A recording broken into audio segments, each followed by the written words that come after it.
기도하옵나이다. 아멘.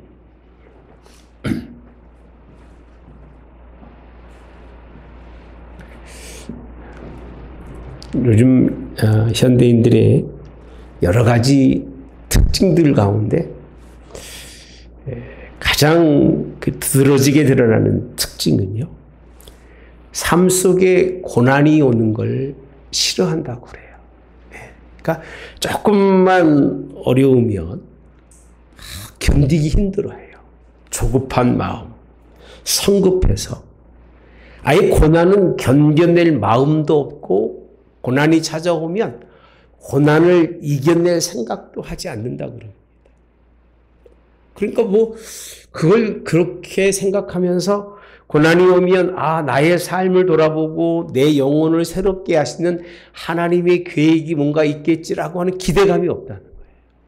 기대감이 없이 오히려 고난이 오면 피하기 바쁘고 도망가기 급급한 것이 오늘날의 현대인들의 급한 마음이라고 합니다.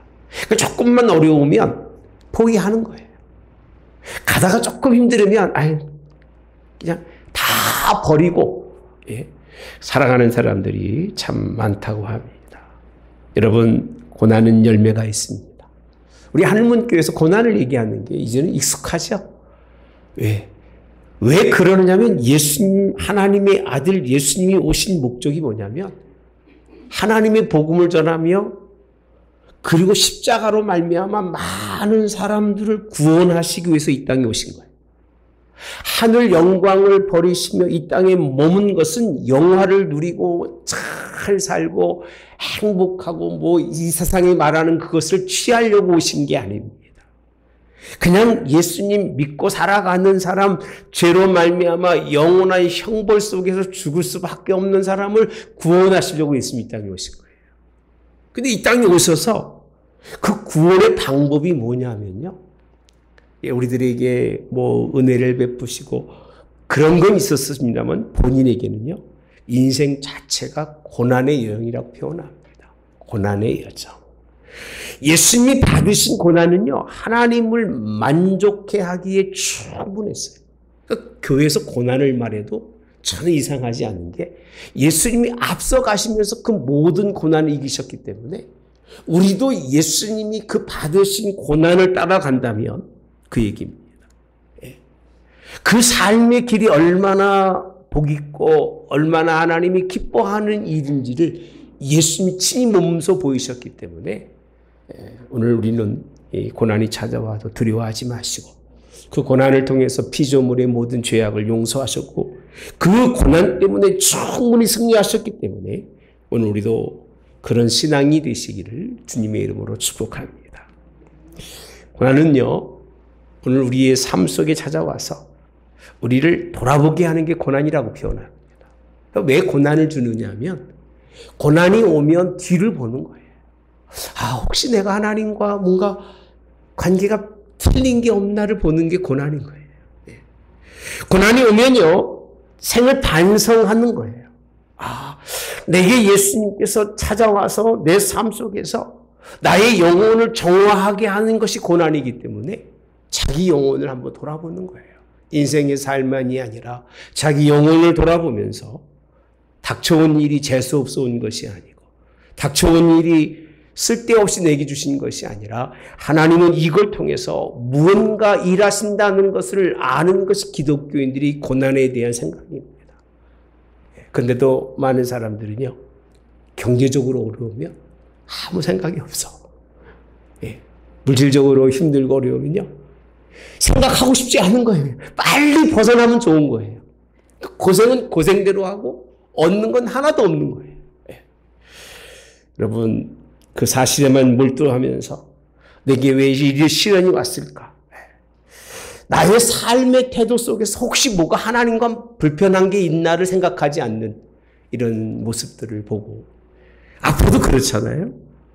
몸이 아파서 힘들 때는 내가 생활 속에서 하나님 앞에 뭔가 좀 그릇된 게 있는가를 돌아보면 얼마나 좋겠습니까만 그런 기회보다는 그냥 병원에 가고 약을 먹어서 어떻게 하든 건강하고 모든 걸 동원해서 그냥 자신의 몸만 회복이 되면 다라고 생각하고 살아가는 것이, 그렇게 벗어나는 일을 열심히 하는 것이 오늘 우리의 모습이 아닌가 이렇게 생각해 봅니다. 제가 여러분에게 이렇게 장구하게 설명하는 이유가 있습니다. 4주 동안 계속 하나님에 대해서 우리가 은혜를 나누고 계신데요. 제가 문득 찬양하면서 미쁘신 하나님이라고 하는 표현을 제 눈에 들어오기 시작을 했어요. 성경에 보시면요, 구약에는 그런 미쁘신 하나님이 없었어요. 오늘 본문에 있는 말씀에 보면 19절에 보니까요. 그러므로 하나님의 뜻대로 고난받는 자들은 또한 선을 행하는 가운데 그 영혼을 어떤 하나님께 미쁘신 창조주께 의탁하라고 되어 있어요. 미쁘신 창조주. 미쁘시다는 얘기는 무슨 뜻이냐면요, 굳게 믿을 수 있는 분이라는 거예요.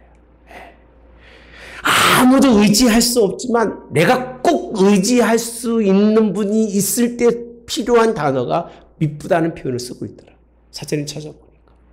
흔들리지 않고 믿을 수 있는 하나님. 뭔가 의지하되 아무도 의지할 수 없지만 내가 이분만은 꼭 의지하고 그분을 의지했을 때 내게 뭔가 큰 역사를 이룰 수 있는 능력을 가지신 가 창조주 하나님이신데, 이분에 대해서 베드로만 설명하고 있는 게 아니라 고린도서 10장에 가보시면요, 13절에 똑같이 표현합니다. 함께 볼까요? 사람이 감당할 시험 밖에는 너희가 당한 것이 없나니 오직 하나님은 미쁘사 너희가 감당하지 못할 시험 당함을 허락하지 아니하시고 시험 당할 즈음에 또한 피할 길을 내사 너희로 능히 감당하게 하시니라. 시험과 연결되어 있는 것, 고난과 연결되었을 때에 하나님, 미쁘신 하나님은 사도 바울을 고백하고 있고, 베드로도 하나님의 뜻대로 고난받았을 때에 그 고난받았을 때에 너희 영혼을 미쁘신 하나님께 의탁하라고 되어 있습니다. 고난을 통해서 만날 수 있는 하나님은 어떤 하나님이라고요? 미쁘신 하나님이셔요. 할렐루야.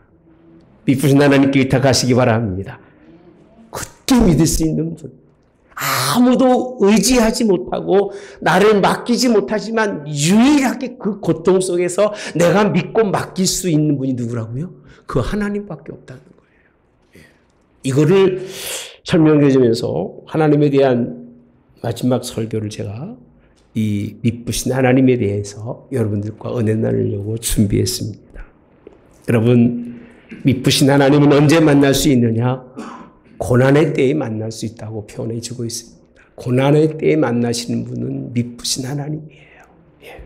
12절에 가보시면 사랑하는 자들아 너희를 연단하려고 오는 불시험을 이상한 일 당하는 것 같이 어떻게 해요? 이상히 여기지 말고 이렇게 표현합니다. 불시험이래요. 여러분, 일반 시험도 어려운데 불시험. 불시험하면 누가 생각나요? 사드락과 메삭과 아벤노고 생각 안 나십니까?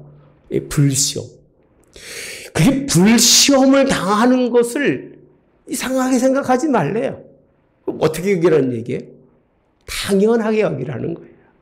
왜 그러느냐면요, 시험이라고 하는 것을 왜 주냐면 연단을 위해서 준다는 거예요. 연단. 그러니까 시험이 오는 건, 연단이라고 하는 말씀은 고생이 아닙니다. 단련해서 단단한 사람을 만들어 가는 과정이 시험. 그러니까 하나님이 나를 시험할 때는요, 내가 좀 물른 사람인 거예요. 내가 좀 부족한 사람인 거예요. 내가 뭔가 좀 잘 준비되지 않는 사람인 거예요. 근데 하나님은 그 시험을 통해서 단단한 사람으로 만들어 가고요, 연단을 통해서 오늘 하나님이 단련된 사람으로 만들어 가고 있다고 하는 사실. 우리 이 세상 사람들은요, 모든 신앙인들은요, 고난을 좋아하는 사람이 하나도 없어요. 시대적으로 고난을 좋아했던 시대는 한 번도 없습니다, 여러분. 이사야 시대, 사사 시대 할 것 없이 다 고난보다는 축복 속에서 강건하고 영혼이 잘 된 것처럼 아니죠. 그냥 영혼은 상관없이 범사만 잘 되면 되기 때문에 하나님보다 우상 섬기고 지할 짓 다 하고 살아가는 게 성경의 99%일 거예요. 근데 믿음의 사람들의 고백은 다르더라고요. 성경이 한결같이 바라보고 시대 속에서 믿음의 사람들이 말하고 있는 말씀은 뭐냐면 고난은 유익이라는 거예요. 긍정적으로 고난을 바라보고 있다는 그 시각이 성경의 곳곳에 기록되어 있습니다. 욥은요, 욥처럼 고난받으면 살 수 있을까 할 정도로 고난받아요. 가지고 있는 건 그냥 하루아침에 순식간에 다 잃어버려요. 오래 가지도 않아요. 며칠 만에 재산, 자식, 마누라 할 것 없이 다 잊어버리고 몸의 건강은 정말 억수로 나빠져가지고 거의 그냥 웬만한 사람은 그냥 죽는다고 할 거예요. 나는 더 이상 못 살겠어 하고 자기 삶을 포기할 만큼의 그런 고난을 욥이 당합니다. 또 그것만 그렇습니까? 친구들은 찾아와가지고 그냥 모진 말로 상처를 주죠. 하나님이 어디 있느냐고, 네 신앙이 뭐냐라고 그냥 비방하고 판단하고 정죄하죠. 그러니까 살 수 있는 길은 어디에도 없는 거예요. 어디에도 없는데요. 마지막 욥기서 42장에 가보시면요.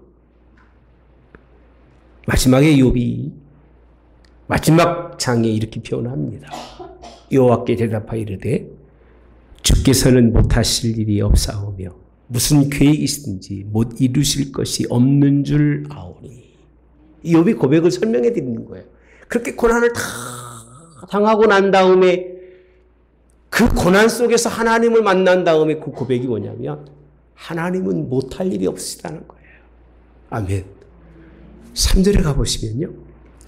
무지한 말로 이치를 가리는 자가 누구니까 깨닫지도 못한 일을 말하고 스스로 알 수도 없고 헤아릴 수도 어려운 말을 하였다라고 자기의 무지함을 드러냅니다. 4절에 가보시면 내가 말하고 있으니 주는 들으시고 내가 주께 묻겠사오니 주여 내게 알게 하옵소서. 5절에 내가 주께 대하여 귀로만 듣기만 하였사오나 이제는 눈으로 주를 배웁나이다. 같이 봅시다. 시작. 그러므로 내가 스스로 거두어드리고 티끌과 재 가운데서 회개하나이다. 마지막에 한 게 뭐냐면요. 회개예요.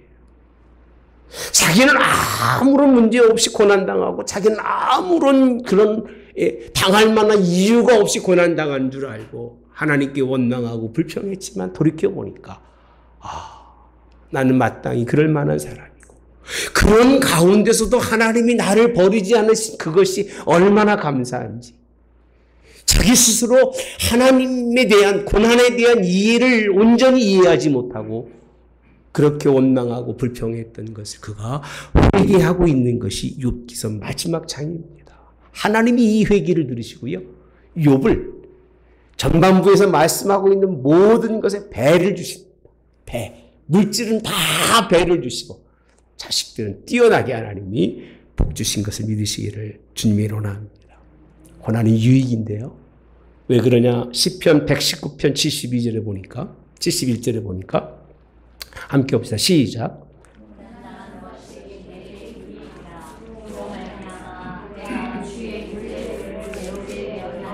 하나님의 말씀을 율례라고 하는 하나님의 규례들을요. 그냥은 못 배웁니다. 배워지지가 않아요. 그냥 아는 거예요. 그냥 감각으로 알든지 아니면 머리가 좋아서 알든지 대충은 아는데 그것이 아는 거지 뭐를 만들어낼 수 있는 힘은 없어요. 근데 고난이 오면요. 하나님의 율례를 배우게 되어 있어요.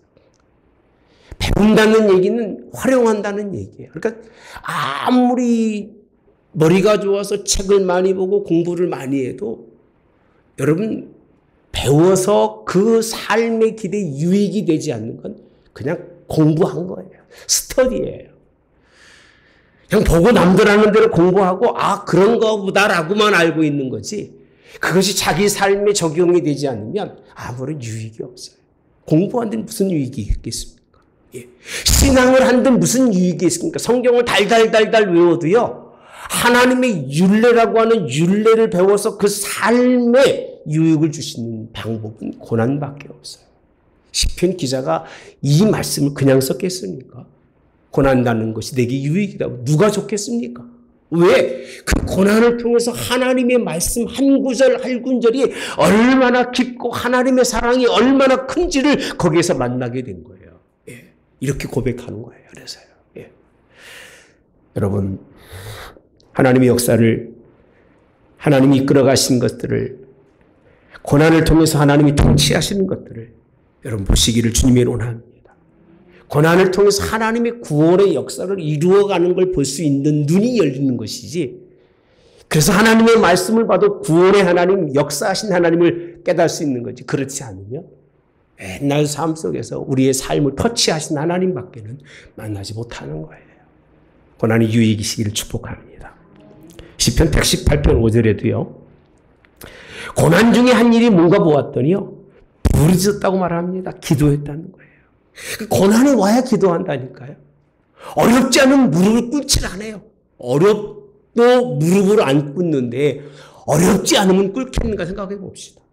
정말 죽게 돼서 아주 죽을 지경이 돼도 하나님 앞에 무릎을 꿇고 기도하면서 부르짖어 기도하고 간구하지 않는데 그저 세상 방법대로 내가 알고 있는 지식대로 찾아가서 문제를 해결하고 하려고 하는 것이 오늘날 우리의 사람인데 고통 중에 기도한다고 되어 있습니다. 여러분 기도할 수 있게 하는 것이 고난이에요. 그러니까 고난이 오는 사람에 따라서 다양한 법이 다르는데 어떤 사람은 기도하고요. 어떤 사람은 불평하고 원망하고요. 어떤 사람은 그냥 뭐 인생 다 내팽개치고 내 될 대로 되라 그렇게 살아가는 사람이 있어요. 몸도 버리고 마음도 버리고 가정도 버리고 다 버리는 거예요. 다. 그냥 될 대로 되라고 하는 사람이 있지만 고난은 유익입니다. 할렐루야. 왜?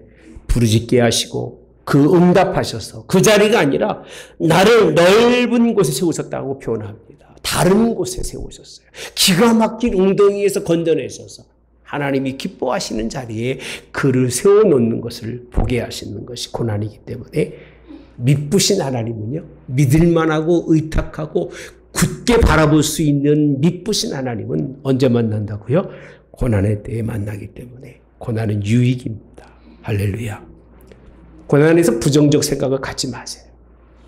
고난에 대한 부정적 생각을 가지면 고난이 오면 그 사람에게 고난은 아무 유익이 되지 않지만 긍정적으로 바라보시기 바랍니다. 그러면 하나님의 은혜가 무엇인지를 볼 수 있고 피해가려고 하지 마시고 하나님이 그 길을 통해서 내게 뭔가 일할 수 있는 보배로운 것이 반드시 있습니다. 고난을 긍정적으로 눈으로 바라보면서 걸어가는 사람은요. 뭘 만나느냐면 보화를 만나게 돼 있어요. 보화. 예. 여러분 이 보화는 결코 쉽게 얻을 수 있는 것이 아닙니다. 모진 고생을 해야 겨우 하나 손에 쥘 수 있는 것, 이 보화를 이 길을 통해서 만날 수 있는 여러분 되어지기를 주님의 이름으로 나옵니다. 고난의 때가 되면 보통 사람들, 믿음의 사람들도요, 대부분이 하는 일이 원망이 가장 많다고 그래요. 원망. 와이비 왜 나만 그래? 내가 뭘 잘못했다고? 아니 나같이 인생 사는 사람 있으면 나와보라고 그래. 하나님이 정말 내게 이럴 수가 있어. 이런 원망을 참 많이 한다 그래. 첫째는요. 두 번째를 하는 일이 뭐냐면 아까 말한 것처럼 그냥 다 포기하고요. 내가 포기하면 하나님이 손해보는 줄 안다고 그렇게 얘기한다. 나 같은 사람이 이렇게 하나님 고난 주셔서 내가 하나님을 포기하면 누구 손해예요? 누구 손해예요? 하나님 손해라고 생각을 해요. 나같이 열심히 이렇게 하나님이 충성한 목사고 교회 직분자인데 하나님 나를 시험에 들게 하면 누가 손해예요?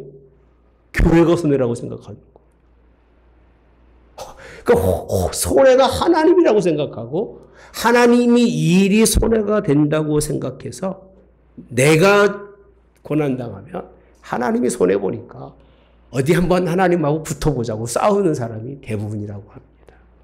그런데요, 고난의 때에 할 일이 있습니다. 13절에 보면 너무 기가 막힌 표현합니다. 기가 막힌.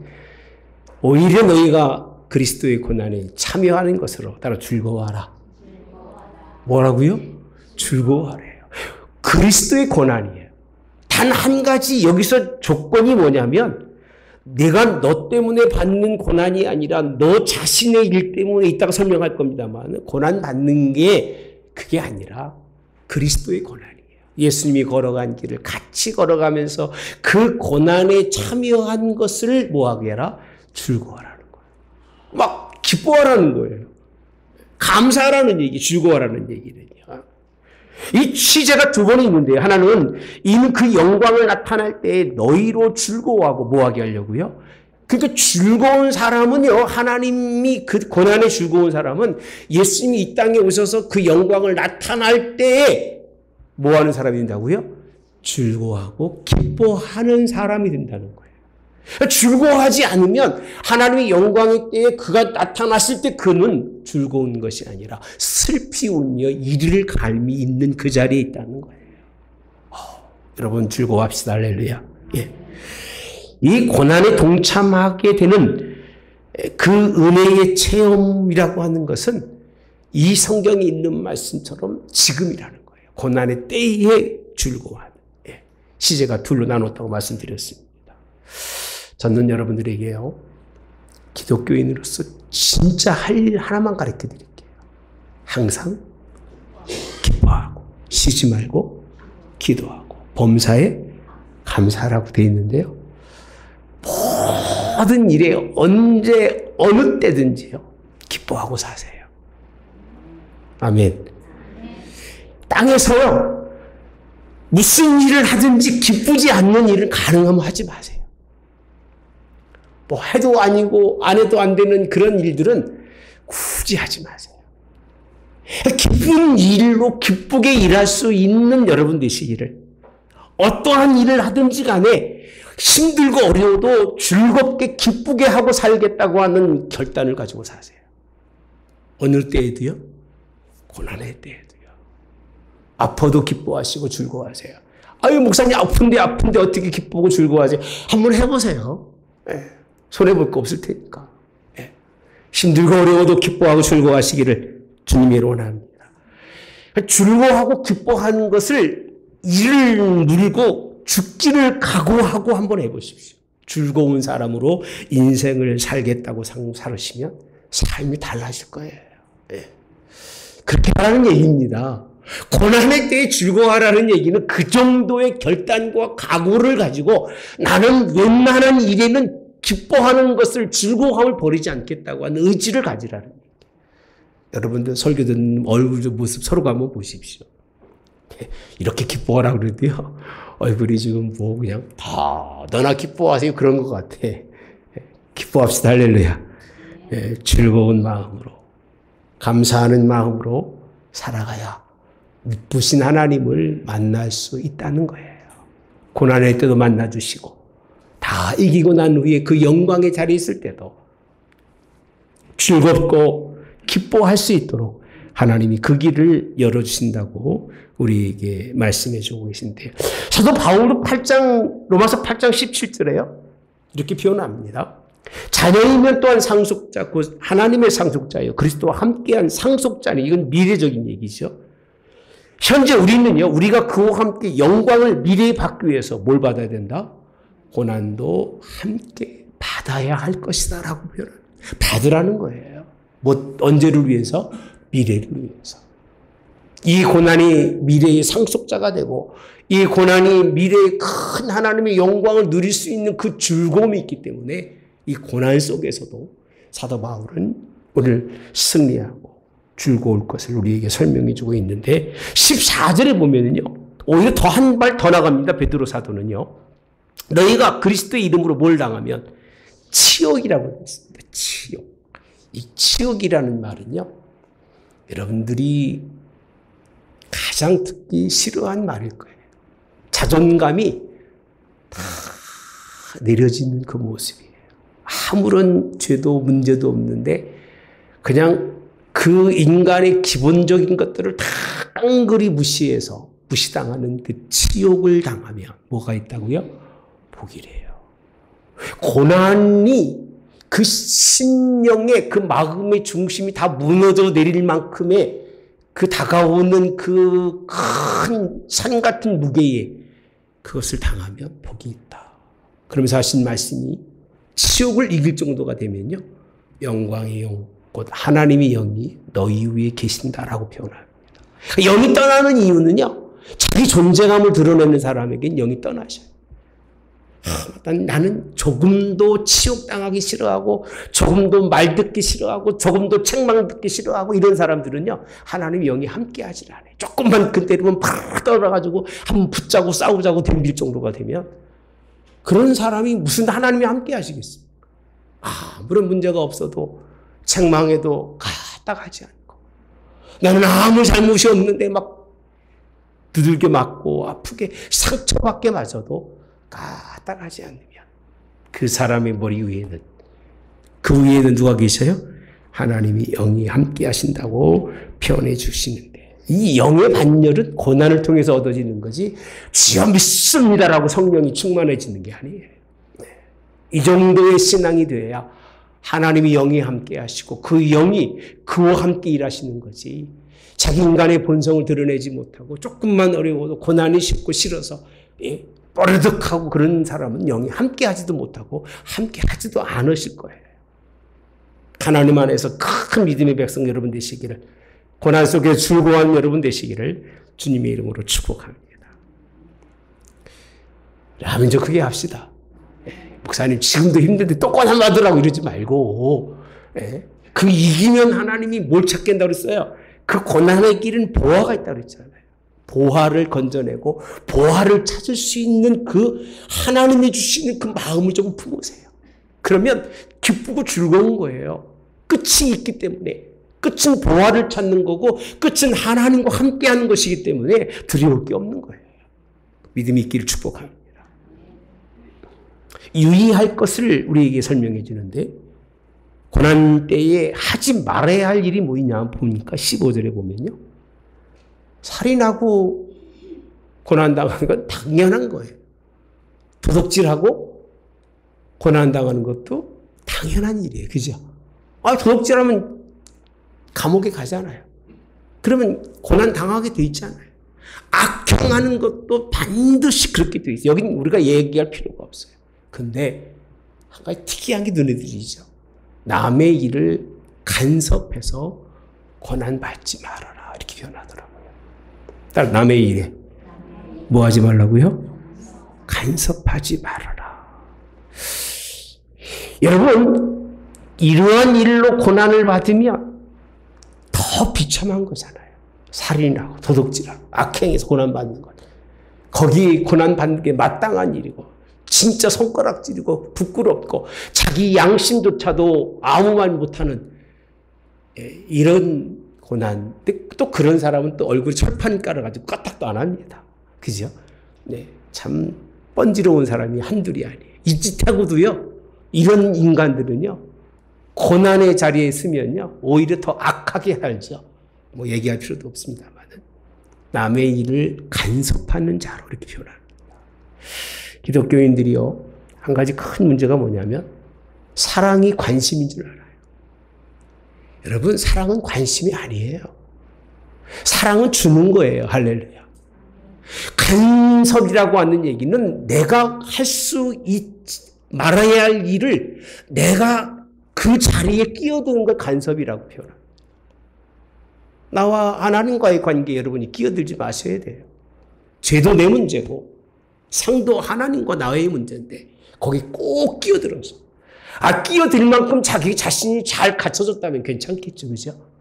자기도 허물투성이고 자기도 문제투성임에도 불구하고 꼭 거기 끼어서 옳고 그름을 가지고 문제를 만들어서 문제가 일어나서 그 문제 때문에 교회가 고난이 되고 가정이 고난이 되고 인간관계가 고난이 된다는 얘기는 그런 고난이 아니라는 거예요. 여러분, 이런 고난은 무익하다고 표현합니다. 이런 고난이 없기를 바랍니다. 이런 고난은 가치가 없다는 거예요. 제발 인생 살아가면서 아무리 가까워도요, 필요 이상의 관심 때문에 상처받고 필요 이상의 관심 때문에 아파하고 그러지 마세요. 다 헛겁니다. 그냥 내가 주어진 내 삶을 살아가면 되는 거예요. 내게 주어진 삶에 그저 사랑하고 줄 수 있으면 주고 살아가는 것뿐이 우리에게는 주시는 하나님의 그런 요구가 없다고 하는 사실. 16절에도요. 또 한 가지가 있습니다. 그리스도인으로 고난받으면 뭐 하지 말아라? 부끄러워 하지 말 게 있어요. 아까 같이 그렇게 간섭하는 것으로 고난받지 말고 고난받으면 제발 좀 부끄러워하지 말라는 거예요. 조금 어려운 말도 못해요. 조금 힘들면 뭐 그게 내가 뭐 큰 문제가 있어 있는 것처럼 그렇게 뭐 그냥 이렇게 숙일 이유도 없어요. 고난받는다고 숙이지 마세요, 여러분들이. 어렵고 힘들다고 해가지고 그렇게 하지 마세요. 당당하셔야 돼요. 할렐루야. 아멘. 저는 뭐 가진 건 없고 그래도요.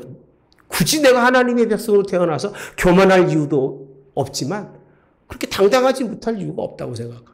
내가 믿음의 길을 내 하나님이 허락하신 길을 걸어왔으면 그것으로 나는 감사가 되는 거고요. 그것 때문에 그것으로 인해서 어떤 누가 내게 뭐라고 해도 그렇게 쉽게 무너지지 않는 게 저와 여러분이 되시기를 바랍니다. 부끄러워하지 마세요. 부끄러워하지 말라는 말은 무슨 얘기냐면 자존감을 가지라는 거예요.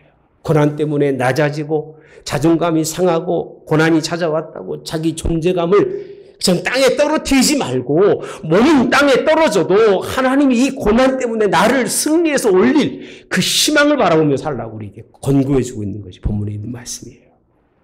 사도 바울은요. 복음을 전하면서 동족에게 미움과 질시를 받죠. 수없이 많은 매를 맞아요. 파선당하죠. 옥에 갇히죠. 아주 세상 말로 모진 고생 다 합니다. 안 하는 고생이 없을 만큼 그렇게 고생을 합니다. 참을 수 없는 고난을 당합니다. 그런데도요, 사도 바울은 이렇게 표현합니다. 없습니다. 내가 이제 너희를 위하여 받는 괴로움을 기뻐하고 그리스도의 남은 고난을 그의 몸된 교회를 위해서 내 육체에 채우느라. 골로새서 1장에 있는 말씀이에요.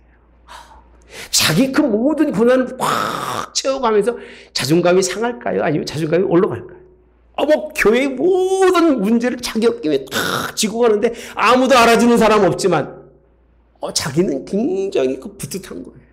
얼마나 붙하겠어요. 다 쥐고 갈 수 있으니, 다 내 안에 품고 갈 수 있으니 그 사람의 존재감과 자존감이 얼마나 크겠냐. 기왕이 예수 믿는 거 그런 사람 되세요. 힘들고 어려운데도 불구하고. 남은 쉽게 질 수 있는 건데 나는 어렵게 져야 되고, 남은 1%만 가지고도 옮길 수 있는 건데 나는 200%의 힘을 가지고 옮겨야 된 것을 옮기면서 자존감 상할 이유가 없어요. 자기 안에는요, 다른 사람이 가지고 있는 1%가 나에게는 200%의 큰 기쁨과 즐거움이라고 하는 걸 믿으시기를 주님이 원합니다. 슬퍼하지 마세요. 그리고 오히려 감사하시기를, 아까 말씀드린 것처럼 뭐라고요? 즐거워하시기를 축복합니다. 즐거워하셔야 돼요. 예. 하나님이 원하는 게 진짜 있습니다. 19절입니다. 함께 봅시다. 시작. 그러므로 하나님의 뜻대로 고난받는 자들은 또한 선을 행하여, 이렇게 되어 있습니다. 할 일이 뭐죠? 선을 행하여, 이렇게 표현합니다. 선을 행하라 표현합니다. 하나님의 뜻대로 고난받는 자들이 할 일이 뭐냐라고 했을 때 뭐라고 했어요? 선을 행하라. 자기 안에서 하나님의 율례들을 배우고 하나님이 그로 말미암아 기도하게 하시고 하나님이 고난을 통해서 즐거워하게 하시는 것만 있는 것이 아니라 그거는 자기 안에 있는 것이지 외적으로는 선을 행하는 거예요. 선. 예. 선한 삶이 무엇일까? 너무 방대해서 이 시간에 다 설명할 수 없을 거예요. 선하신 분 누구밖에 없어요? 하나님. 선하신 하나님을 본받아서 하나님이 원하시는 일을 행하는 거예요. 율례를 깨닫게 해주면 그 율례의 길을 걸어가고 하나님의 말씀을 깨닫게 해주시면 그 말씀의 길을 순종하면서 걸어가는 것. 이것이 우리가 마땅히 행할 일입니다. 여러분, 올바른 행실로 선한 역사는 죽어가는 영혼을 살리는 거예요. 예, 고난의 때 나 살기도 바쁜데, 고난의 때 나 혼자 일어서기도 바쁜데, 성경은 그 고난의 때를 이용해서 사람의 생명을 살려낼 수 있는, 그리스도의 고난을 본받고 자기 십자가를 통해서 예수님 그리스도의 나라를 이루어가는 것이 선한 행위가 아닐까라고 생각합니다. 행실이 아닐까. 기독교인들이 믿습니다라고 하는 입의 말이 믿음이 아니라고 늘 말씀드리잖아요. 기차가 하나로 갈 수 없다. 믿음과 행위는 같이 가야 된다. 예. 이 선한 행실이 고난의 때도 있기를 축복합니다. 예. 고난할 때 뭘 할 수 있겠습니까? 나도 힘들거리고, 그쵸? 몸은 그렇죠. 경제적으로 힘들죠. 뭘 할 수 있겠어요? 근데 하나님은 우리에게 요구하시는 것이 선을 행하는 그런 사람이 되라. 이렇게 표현합니다. 여러분, 미쁘신 하나님은 선을 행하는 가운데 만날 수 있을 줄 믿습니다. 좋으신 하나님은 선을 행할 수 있도록 우리의 삶에 하나님이 갚아주실 줄 믿습니다. 믿으세요 하면, 여러분, 우리 한국 속담에 쥐구병도 들 수가 없어요. 어떻게 쥐구병이 벌써 들겠습니까? 예? 하늘이 무너지면 무너지는 것이 솟아날 어디 있겠어요? 그건 뭐냐면 그렇게 인간의 방법으로 인간의 수단으로는 절대 할 수 없는 일들이 이 세상의 소망을 가지고 살아가는 사람에게는 있을 것이라고 하는 막연한 기대 속의 비유인 거예요. 근데 오늘 성경의 하나님의 말씀은 비유가 아니에요. 욥도 그랬죠. 예, 욥만 그랬습니까? 믿음의 다윗도 그랬잖아요. 믿음의 수많은 정말 믿는 사람은 그 고난의 열매들로 하나님께 영광을 돌리고요. 그 보석 같은 것들로 하나님께 경배하는데 몇 사람 안 된다는 게 문제지, 이게 하나님의 뜻이고 섭리라는 거예요. 우리 하나님은 교회 여러분들은 그렇게 될 줄 믿습니다. 제가 이 고난을 설교하면서도 전혀 저는 여러분들한테 미안하거나 이런 설교를 하면서 제가 마음속에 거친 게 없어요. 솔직한 얘기예요. 왜? 이거보다 좋은 축복이 어디 있기 때문에, 없기 때문에 그러는 거예요. 여러분들 복 받아 잘 사시고 건강하고 행복하다 암만 얘기해도 그 돈 갖고 천국 못 가고 그 지체 갖고 천국 못 가는 거예요. 갈 수가 없어요. 그러나 그 아픈 고난이 내게 임했을 때 그걸 잘 이겨내면 하나님이 그에게는요, 마지막 19절에 보면, 자, 선을 행하는 가운데 따라서 그 영혼을 누구에게요? 미쁘신 창조주께 의탁할지어다. 여기서 이 복음의 말씀이, 이 본문의 말씀이 그 영혼을 미쁘신 창조주께 의탁하라는 이 한 문단이요, 굉장히 의미가 큽니다. 하나님이 보증한 게 있어요. 고난으로 살다 가면 잘 안 풀릴 수도 있겠지, 그죠? 그래요, 안 그래요? 잘 안 풀릴 수 있을 거예요. 또 건강도 또 잘 회복이 안 될 수도 있을 수도 있을 거예요. 그러나 분명한 것은요, 영혼이에요. 그 영혼은 하나님께 의탁하면, 할렐루야, 고난이 얼마나 크고 감당한지 어려운지 육체로 이기지 못하고 혹시 죽음을 당해서 육을 버리는 있다 할지라도 그 얘기입니다. 암시해 주는 말씀입니다. 예. 하나님은 그 영혼은 책임져 주시고 그 영혼을 붙들어 주실 것을 말씀해 주고 있는 것이 본문입니다. 여러분, 다 이러고 영혼을 잃지 마시기 바랍니다. 다 버려도 내 영혼이 영원한 나라에 가는 것만큼은 소망을 버리지 마시기를 축복합니다. 어차피 버리게 돼 있다니까요. 육도 버리고 각 돼 있고, 때가 언제냐, 10년 이후냐 이전이나 20년 이후냐 이전이냐 뿐이지 다 버리게 돼 있습니다. 가지고 있는 물질도 결국 다 흙으로 돌아가게 돼 있습니다. 안 바뀝니다, 이거. 그러나 내 영혼만큼은 하나님께 있기를, 이 고난을 통해서 하나님께 서기를 주님이 일어납니다. 그래서 베드로는 하나님을 미쁘신 하나님, 고난과 혼난 속에서도 믿고 의지할 수 있는 유일한 한 분이신 하나님, 예, 그분에게 자기의 영혼을 의탁하면서 고난을 통해서 내 영혼이 하나님 앞에 서기를 간구한 마지막 이 간구가, 그가 십자가에 거꾸로 죽기까지 순교하기까지 하나님의 그 뜻에 따라서 고난을 감당한 것이 이해가 돼요. 아, 그래서 그렇겠구나. 충분히 그럴만하구나. 왜? 그는 육이 삶의 전부가 아니라 영혼이기 때문에. 육은 오히려 영혼을 위해서 내어주는 자가 되고, 자기 지체는 오히려 자기 영원한 나라에 하나님 앞에 즐거움을 위해서 포기한 자가 됐으니, 그 부분을 이렇게 설명하고 있는 거예요. 여러분들도 미쁘신 하나님과 함께 고난에 승리하시길 바랍니다. 여러분의 영혼을 하나님께 맡긴, 예수님이 그렇게 하잖아요. 자기 영혼을 의탁하는 것처럼. 예. 여러분, 오늘 여러분이 고난당하고 있다면 왜 그렇습니까? 예수님 때문에, 사랑하는 교회 때문에, 주의 뜻대로 살려고 몸부림쳐서, 아니면 무슨 일로 여러분들이 어렵든지 간에 어려움을 잃어버리고, 그것 때문에 하나님이 나에게 정말 그 길을 통과하고 나면 그 과정에도 보화를 주시겠지만, 통과하면 하나님이 이 세상에서 받을 수 없는 기업이 우리에게 있음을 믿으시고 기뻐하시고 즐거워하십시오. 그러면 그 나라에서도 여러분들 그렇게 은혜 주실 줄 믿습니다. 고난이 온다고요, 여러분 타협하지 마십시오. 어렵다고 해서 그냥 쉽게 포기하지 마세요. 힘들다고 해서 그냥 대충 그냥 넘어가려고 하지 마세요. 더 간절하게, 더 질서적으로, 더 하나님의 법에 따라서, 하나님의 뜻에 따라서 한 걸음 한 걸음 조심스럽게 나아가시기를 주님의 원합니다. 그게 하나님이 원하는 거예요. 자식들한테 부모가 뭔가를 던지면서 그에게 뭔가를 숙제를 제시할 때는 조심해서 하라는 얘기예요. 지금까지 모든 걸 버리고 부모의 뜻대로 하라는 거예요. 이게 숙제고 훈계인 거예요. 나는 그와 같은 거예요.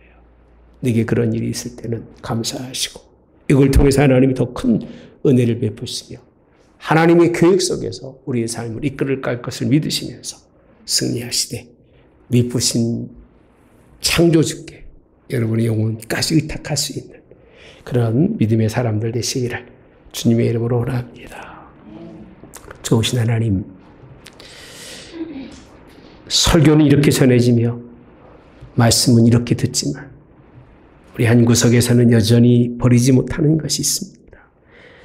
설마 나도 고난이 오면 저럴 수 있을까? 고난이 그렇게 정말 좋은 것일까? 고난과 환난을 통해서 하나님이 보화를 꼭 주셔야만 되는가? 여전히 부정적인 의견 속에서 어떻게든 피해가고 도망가는 것이, 그것이 자기 생각인 것 깨닫지 못하는 사람들 혹이 있을지라도 하나님 이 시간에 깨우쳐 주시옵소서. 유익이라고 하는 것, 고난을 통해서 하나님의 뜻이 이루어지며 나의 영혼까지도 하나님께 의탁할 수 있는 그 창조주를 만날 수 있는 그 길이 십자가라는 것을 오늘도 명확히 깨닫고, 마지막 하나님, 좋으신 하나님, 우리에게 정말 주신 하나님, 미쁘신 하나님을 또 경험하면서 즐겁고 감사하는 우리가 될 수 있도록 인도하여 주시옵소서. 지금은 우리 주 예수 그리스도의 은혜와 하나님 아버지의 극진하신 사랑하심과 성령의 교통 내주 역사하심에 함께하심이 온 성도들 머리 위에와 가정과 그의 삶과 그들의 자녀의 삶에, 그들의 모든 기업에 영원히 함께하여 승리케 하옵기를 성부와 성자와 성령의 이름으로 축원하옵나이다. 아멘.